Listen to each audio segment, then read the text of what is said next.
AMP, ESV, NIV, MSG, KJV. What does it mean? You're trying to pick out a Bible only to find these crazy letters. How do you know which one to pick?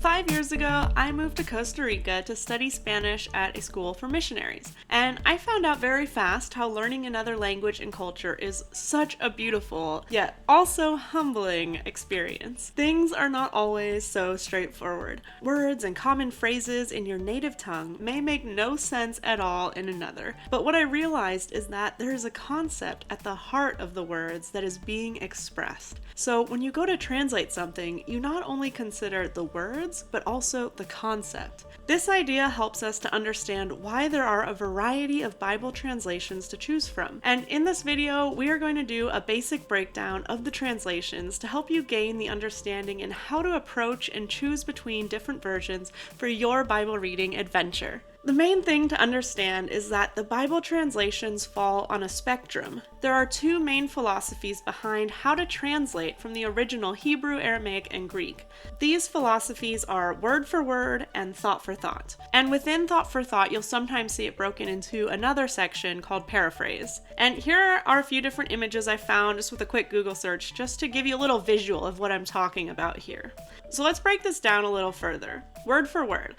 Word for word aims to stay as close as possible to the original words of the language and the structure, without losing clarity of the meaning behind those words. And here you're going to find translations such as NASB, that's the New American Standard Bible, the English Standard Version, King James Version, New King James Version, just to name a few of the big ones. And these versions, they're going to tend to best maintain the cultural understanding. Then we have thought for thought, which is kind of the opposite approach. Thought for thought aims to be as clear and understandable as possible, but without losing the accuracy of the original language. Here you're going to find translations such as the New International Version, the New Living Translation, the New Reader's Standard Version, the New International Reader's Version, just to name some of those. And these versions are going to focus on the concepts a bit more to help the modern day reader make sense of the overall idea.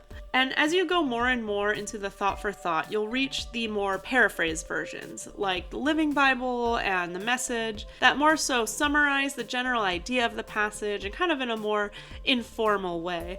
And obviously there are a lot of versions, so these are just some of the more well-known ones. And before we jump in any further and I share some of my favorites, I want to know, what are your favorite Bible versions? Those of you who have been walking with the Lord, share your wisdom with those who may just be starting out. Which versions do you like? Which versions do you tend to avoid, and why? Let's help each other grow closer to God and encourage one another in the comments below.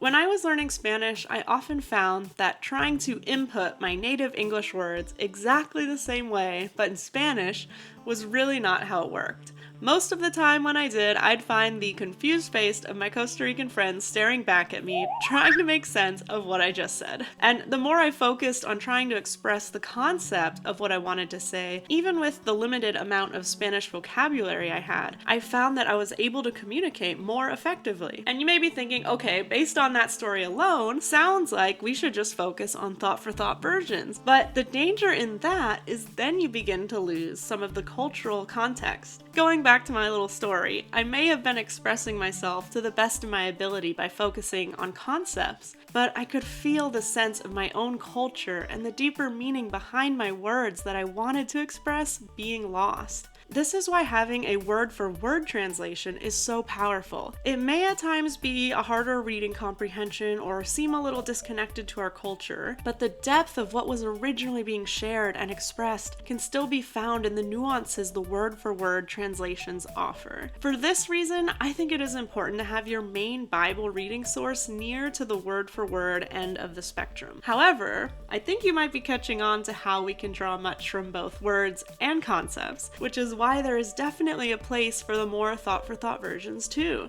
Let me share my approach for an example. For me, the ESV is my go-to. That is my personal Bible that I take with me everywhere, and I just like the way it flows, and I feel like it has a more poetic ring to it sometimes than some of the thought-for-thought versions. Yet, it's easier to understand than, say, the King James Version with its older English dialect. But I don't stop there. I will often take the passages I'm reading and look at them in a couple other versions as well. I'll take what I'm reading and go and compare it in maybe my favorite thought for thought, which is the NLT, or I'll look at the NIV or the NASB. This helps to get a fuller view and perspective of the text. Using the thought for thought versions in particular is helpful if I feel like I may not be grasping the concept. And so reading through maybe the NLT, that's going to help me make more sense of that. Then I can go back to my ESV and reread it in light of this new understanding, which just enriches the entire Bible reading experience. Now, what you don't have to do is go out and buy a bunch of different versions of Bibles. There are so many resources online and in different apps and stuff.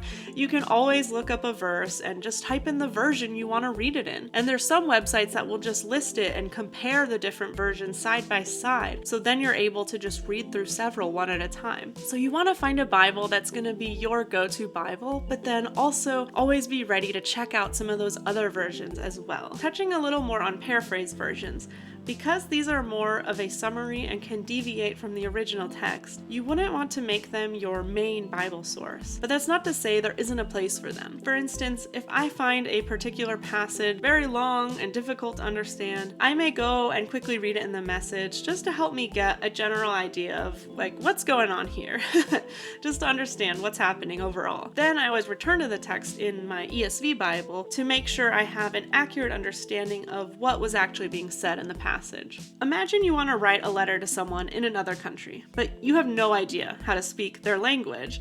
So you ask someone who does speak it to translate it for you. What you don't know is that the translator took some liberties adding extra words or phrases that you did not say. Now your letter arrives, and this person is basing who you are off the letter.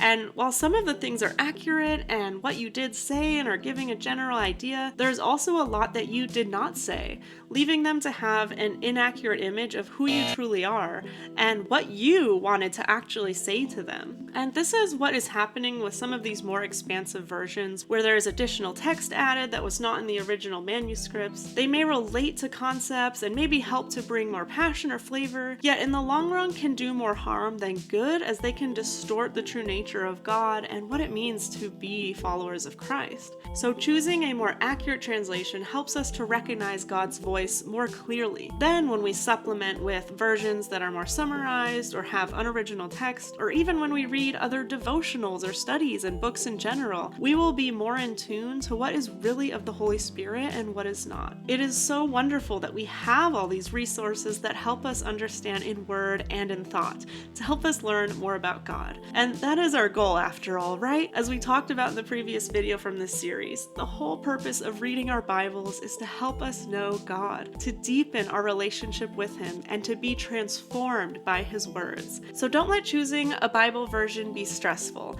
I challenge you to research, to try out different versions, to pray into it, and above all, to have fun and get creative with it like we do here. For more from the Bible Basics series and other creative videos that help cultivate a closeness with God, check out these next. This has been KO, here with you to create eternal perspective.